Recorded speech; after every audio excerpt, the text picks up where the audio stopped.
In 1996, Marvel was so broke it filed for bankruptcy, owing its single biggest debt to Disney.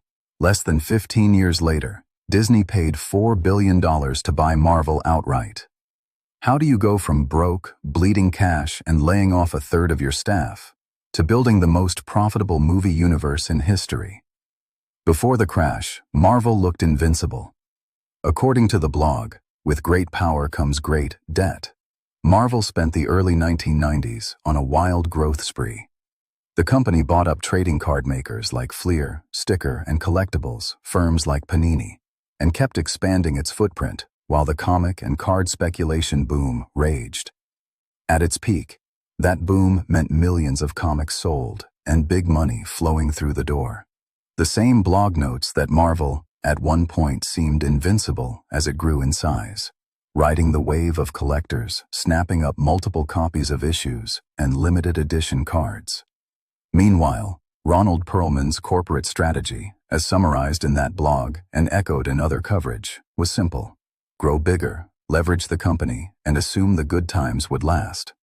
Marvel became a complex web of businesses: comics, cards, merchandising, all stacked on top of each other with debt. On the outside, it looked like a comic book empire. Inside, Marvel was building a very fragile machine that only worked if sales kept climbing. And then, the bubble burst.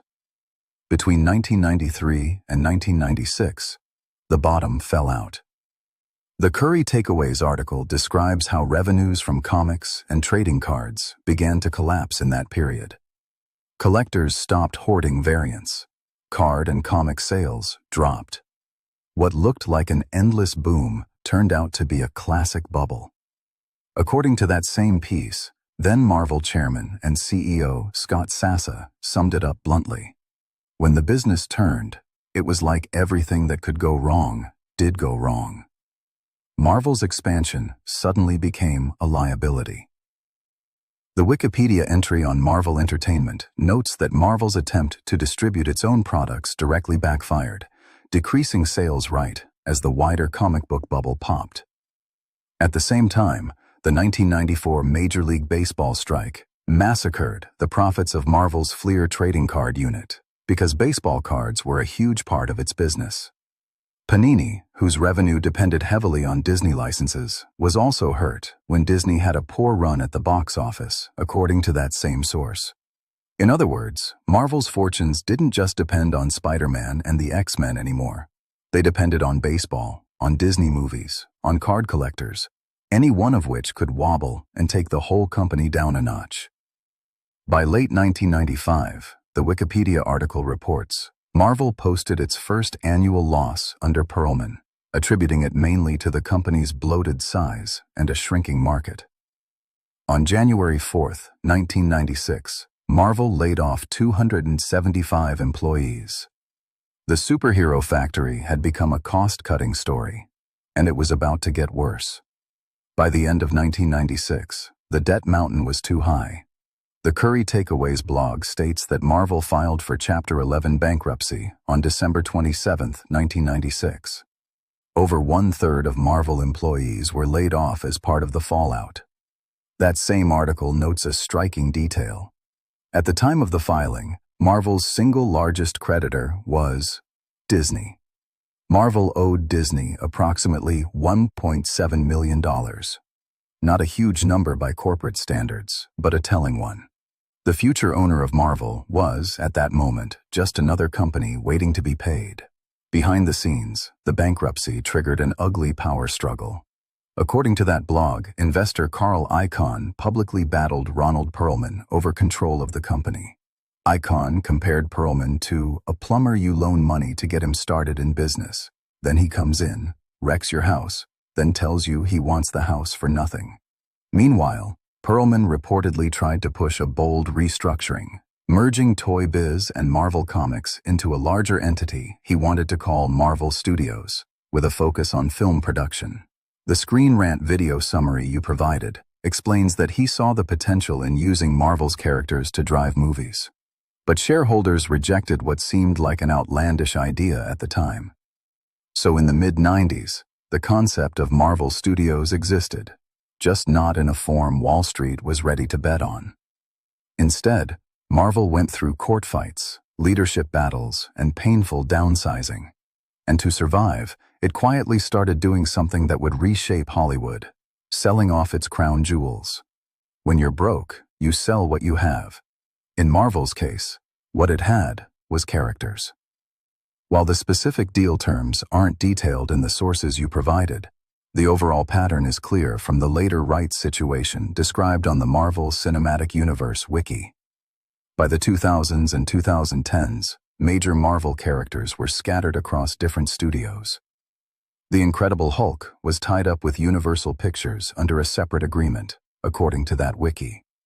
The X-Men, Fantastic Four, and Deadpool film rights were controlled by 20th Century Fox, rights Disney would only regain with its 2019 acquisition of Fox's film and TV divisions. Spider-Man's film rights were with Sony, leading to a special 2015 deal where Sony and Disney agreed to share the character in the MCU, while Sony retained full creative control, per that same source. These later arrangements are the long shadow of Marvel's 90s desperation. To raise cash and stabilize the business post-bankruptcy, Marvel licensed characters to any studio willing to pay.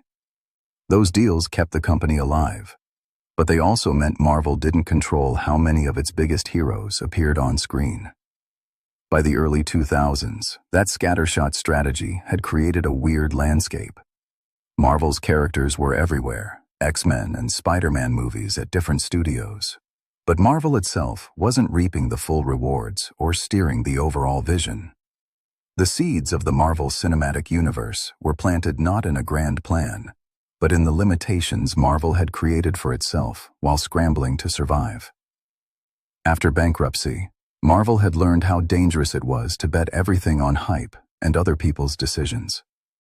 Out of that reality came a new strategy: control the storytelling. The Screen Rant video summary notes that one person was critical to this turn. David Maisel joined Marvel and pushed a then radical idea. Instead of just licensing characters, Marvel should finance and produce its own films, building a shared universe where the company controlled the creative direction and a bigger share of the profits. To make that possible, Marvel had to work with outside distributors. According to the Marvel Cinematic Universe wiki, after the release of Iron Man, Marvel Studios made a deal with Paramount Pictures to distribute 5 more films: Iron Man 2, Thor, Captain America, The First Avenger, The Avengers, and Iron Man 3. The same source explains that in the Incredible Hulk's case, an older agreement with Universal meant that films sat a bit outside Disney's direct control later on. But creatively, Marvel Studios now held the keys. When Iron Man hit theaters in 2008, the Screen Rant video points out that you can already see the DNA of the MCU. An action scene followed by a small comedic undercut. Tony Stark crashing to the ground after a triumphant flight. Those tonal beats, the shared universe cameos, and the long-term planning all flowed from that decision to make movies in-house. This was the exact opposite of the 90s strategy. Instead of selling pieces of the company to survive, Marvel was now using its characters to build a machine it actually owned. Remember that 1996 bankruptcy, when Marvel's biggest creditor was Disney for $1.7 million. Fast forward a little over a decade. The MCU wiki notes that Disney purchased Marvel in 2009. The Screen Rant video you provided puts a number on it. Disney paid a staggering $4 billion for Marvel and Marvel Studios. According to that MCU wiki, the deal also involved a handoff of distribution rights. In 2009, Disney gained the distribution rights to The Avengers and Iron Man 3. By 2013, Disney had acquired the distribution rights to Iron Man 2, Thor, and Captain America, The First Avenger, completing the consolidation of those core MCU films under its umbrella. Disney's shopping spree didn't stop there. The MCU wiki explains that on December 14, 2017, Disney announced plans to acquire the film and TV divisions of 20th Century Fox, including the rights to the X-Men, Fantastic Four, and Deadpool. The deal closed on March 20th, 2019, finally returning those characters to Marvel Studios' control. An odd footnote, mentioned in the Screen Rant video, ties the story back even further. It notes that the New World Media Library, tied to earlier Marvel-related ownership, was also transferred to Disney in 2019 as part of the Fox acquisition. In other words, much of the media history connected to Marvel's past corporate incarnations ended up under the same roof. The company that once balked at owning Marvel because executives reportedly worried it might tarnish the Disney brand. An interest and internal debate described in that Screen Rant video around then CEO Michael Eisner in 1995 ended up controlling almost the entire Marvel universe on screen, from being a creditor in a bankruptcy case, to writing a $4 billion check, to buying back nearly every major character's film rights. That's the arc. By 2019, nearly everything tied to Marvel's on-screen presence had been pulled into Disney's orbit. Marvel Studios, most of the film rights, even the old New World Media Library, according to the Screen Rant video and the MCU wiki. From the outside, it looks like destiny. Marvel was always meant to become a Disney-powered movie machine. But when you follow the money, the story is less about fate and more about financial discipline. The 1996 bankruptcy, as laid out in the Curry Takeaways article and the Marvel Entertainment entry, came from a few clear mistakes. Growing too fast through acquisitions in a hot market. Loading up on debt and complex businesses, comics, cards, merchandising, that all depended on factors Marvel didn't fully control. Betting on a speculative bubble instead of sustainable demand. Post-bankruptcy, Marvel survived by selling off rights, necessary in the short term, but deeply limiting in the long term, as the tangled rights situation later showed. The Marvel Cinematic Universe only became possible when the company flipped its approach. Focused on one core strength, telling stories with its characters. Took calculated risks by financing films, but did so with a clear strategy. Build a connected universe it controlled.